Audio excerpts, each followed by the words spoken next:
দুর্ভাগা শব্দটির ক্রিকেটীয় প্রতিশব্দ হয়তো south Africa, Jack Kallis, grime Smith থেকে এবিডি ভিলিয়ার্স। এমন সব নামিদামি ক্রিকেটাররা একের পর এক দেশটি থেকে উঠে এলেও ১৯৯৮ সালের চ্যাম্পিয়ন্স ট্রফির শিরোপা জেতা বাদে আইসিসি ইভেন্টগুলোতে প্রত্যাশিত সাফল্য কখনোই মেলেনি চৌকার্স তকমা পাওয়া দলটির। এমনিতেই সাম্প্রতিক সময়ে ওয়ানডেতে সময় ভালো কাটছিল না দলটির। তার মাঝেই চ্যাম্পিয়ন্স ট্রফির আগে দুর্ভাগ্যের হানা আরও কেরোসিন করে দিয়েছে দলটির অবস্থা। অনরিক Nortje, Gerald কোয়েটজে, Nandre burger, south আফ্রিকার ৩ টপ পেসার চ্যাম্পিয়ন্স ট্রফি শুরুর কদিন আগেই শেষ মুহূর্তে পড়লেন ইনজুরির কবলে, আর তাতেই কপাল পুড়ল ক্লাসেন মিলারদের। বোলিং লাইন আপ হয়ে গেল দুর্বল। একই সাথে ৩ জন পেসারের দল থেকে ইনজুরির কারণে বাদ পড়ে যাওয়াকে দুর্ভাগ্য ছাড়া কি বা বলবেন আপনি? অথচ দলটির ব্যাটারদের দিকে একবার তাকান, সেখানে আছেন Temba Bavuma, Zorzi Klaasen Stubbs আর মিলারদের মতো বিধ্বংসী সব তারকা ব্যাটার।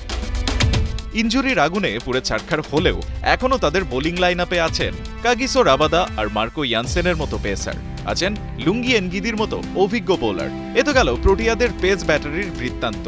এবার আসা যাক তাদের স্পিন বোলিং ডিপার্টমেন্টের দিকে। সেখানে আছেন কেশব মহারাজ, তাবরাইজ শামসির মতো বৈচিত্র্যময় বোলার। তবুও কোথায় যেন খেই হারান সাউথ আফ্রিকানরা। ২০২৩ ওয়ার্ল্ড কাপের পর থেকে ১৪ ওয়ানডে খেলে সাউথ আফ্রিকা জয় পেয়েছে মাত্র ৪টিতে।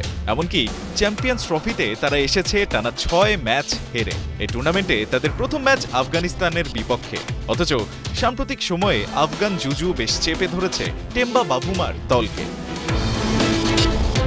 এখন অব্দি দুদল ওয়ানডে খেলেছে ৫ ম্যাচ, তাতে সাউথ আফ্রিকার জয় ৩টিতে আর ২টিতে জয় আফগানিস্তানের। তবে আফগানরা ২টি জয়ই পেয়েছে দুদলের শেষ ২ দেখায়। তাতে বলাই যায় মানসিকভাবে অনেকটাই এগিয়ে থেকে মাঠে নামবে রাশিদ নবীরা। হিসেব নিকেশ যাই বলুন, দিন শেষে ক্রিকেট মাঠের খেলা। সাউথ আফ্রিকা কি পারবে চোটের হানাকে বুড়ো আঙুল দেখিয়ে তাদের দলের শক্তিমত্তায় ভর করে আফগান জুজু কাটিয়ে জয় দিয়ে টুর্নামেন্ট শুরু করতে? নাকি আফগান মরুঝড় আরেকবার গ্রাস করবে টেম্বা বাভুমার দলকে? উত্তর পেতে চোখ রাখতে হবে টেলিভিশনের পর্দায়। রায়ন আহমেদ, ৭১।